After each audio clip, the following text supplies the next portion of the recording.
Hello. This is Yarrow, and welcome to another episode of the Yarrow podcast. Today, I want to talk about one of my all time favorite concepts, Kaizen, which I wrote about, I don't know, 15 something years ago after I first learned about it from the book, The Toyota Way, which talked about how Toyota would look for small incremental improvements on a daily basis in order to essentially, improve their entire business manufacturing process.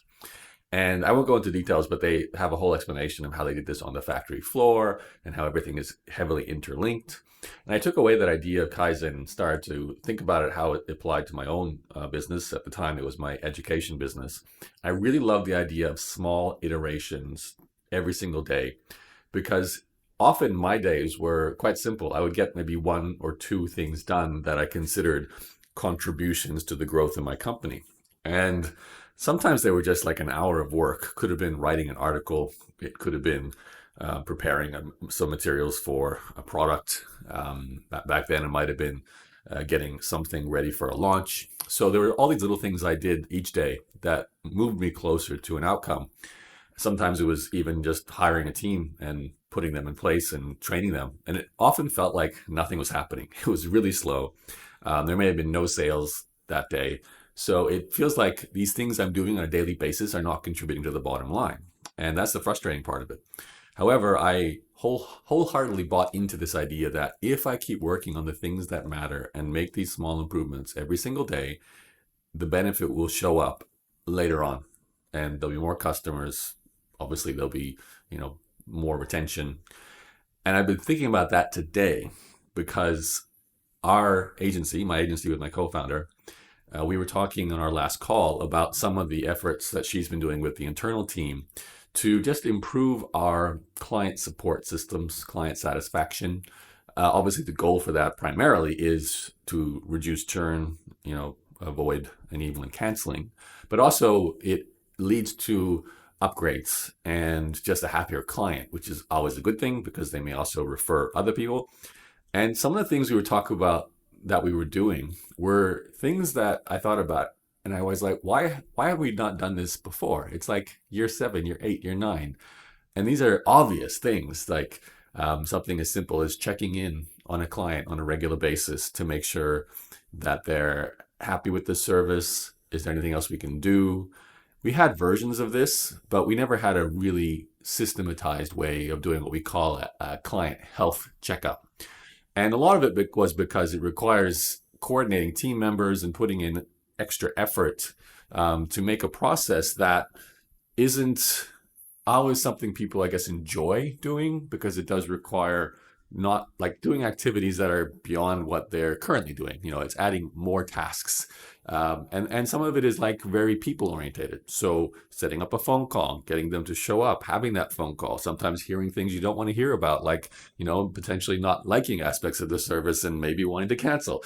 So there's some not so enjoyable parts of that. But as we went through this process and started to create these systems, the end result, and it wasn't quick, but the end result is we're getting more upgrades now, and we're hopefully, I mean, it's never, you never can be sure, but I'm pretty certain we've reduced churn.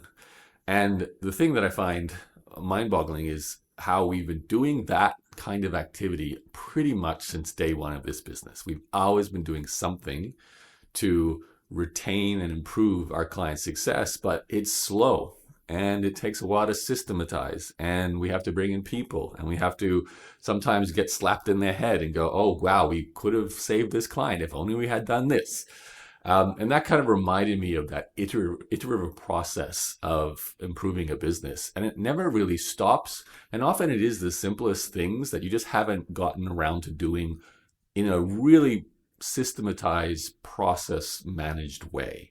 It can be very ad hoc to begin with. And a lot of our client success and client support systems over the years have been more reactive than proactive. And we kind of slowly added more proactive measures over time.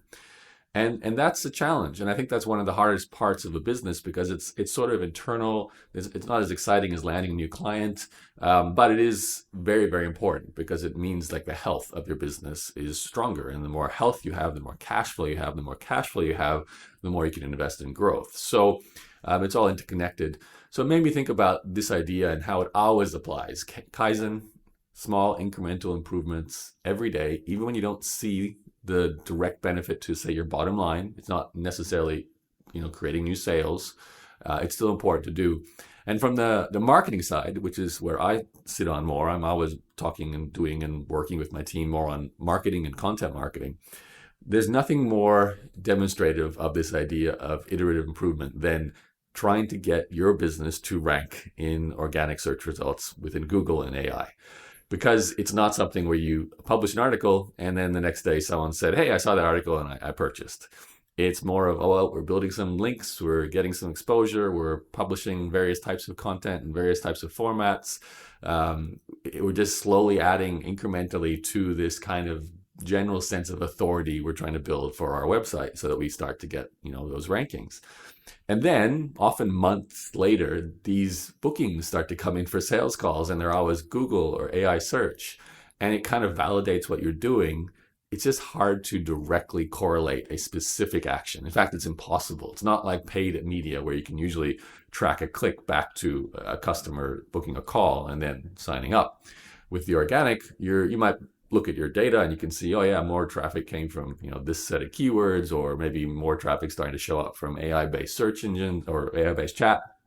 But you can't say wholeheartedly that sale was because I published these articles and grew these links. It's more of a incremental, iterative process. And in some ways, I love that. In some ways, it's extremely frustrating, but I know the importance of it.